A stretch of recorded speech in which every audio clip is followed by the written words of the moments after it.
இப்போ நம்ம கேரளா ஸ்டைல் தட்டை பொரியல் பண்ணுறதுக்கு இந்த தட்டைப்பயிரை ராத்திரியே நான் தண்ணியில் ஊற வச்சு எடுத்து வச்சுருக்கேங்க. இப்போ நம்ம இதை வேக வச்சுக்கலாம்.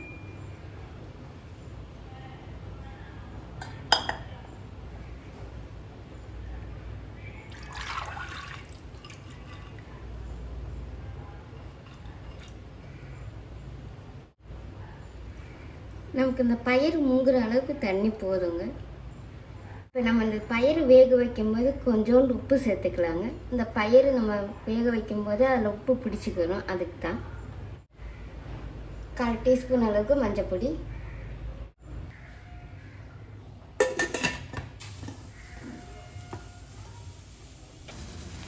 இப்போ நம்ம மூடி போட்டு 2 விசில் விட்டு எடுத்துக்கலாங்க. இப்போ நமக்கு ப்ரெஷர்லாம் போயிடுச்சுங்க. இப்போ நம்ம ஓப்பன் பண்ணிக்கலாம்.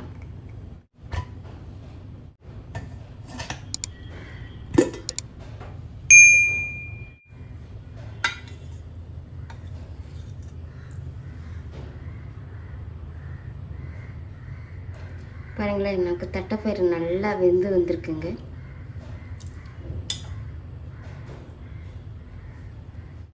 இப்போ நமக்கு இந்த பேன் சூடாயிடுச்சுங்க. 1 டீஸ்பூன் அளவுக்கு நான் தேங்காய் எண்ணெய் சேர்க்குறேன். இப்போ நமக்கு எண்ணெயும் சூடாகி வந்துருச்சு. 1/2 டீஸ்பூன் அளவுக்கு கடுகு, கொஞ்சமாக கருவேப்பிலை, கொஞ்சமாக பூண்டு க்ரஷ் பண்ணி சேர்த்துக்கோங்க. வீடியோ ஸ்கிப் ஆயிடுச்சு. மீடியம் சைஸில் ஒரு பெரிய வெங்காயம் இந்த மாதிரி பொடியாக கட் பண்ணி எடுத்து வச்சுருக்கேங்க. இப்போ இதே இது கூட சேர்த்துக்கலாம்.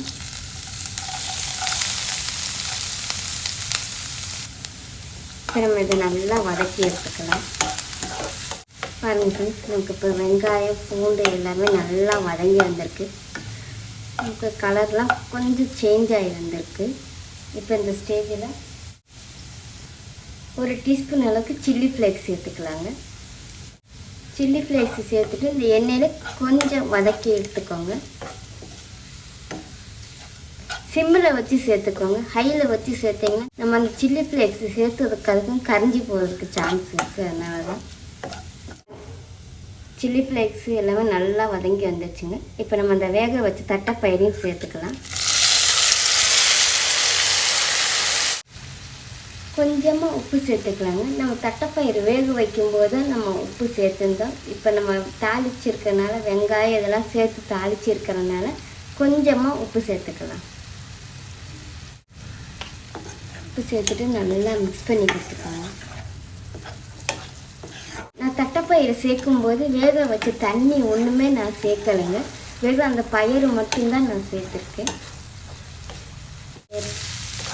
அவ்வளோதாங்க. இப்போ நம்மளுடைய அருமையான தட்டைப்பயிறு பொரியல் ரெடி ஆகிடுச்சு.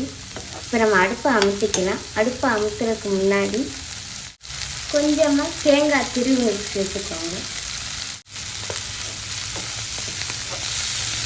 அவ்வளோதாங்க. இப்போ நம்மளுடைய அருமையான கேரளா ஸ்டைல் தட்டைப்பயிறு பொரியல் ரெடி ஆகிடுச்சு. சாதாரணமாக நம்ம தட்டைப்பயிறுனால புளிக்குழம்பு இந்த மாதிரி தான் பண்ணுவோம்.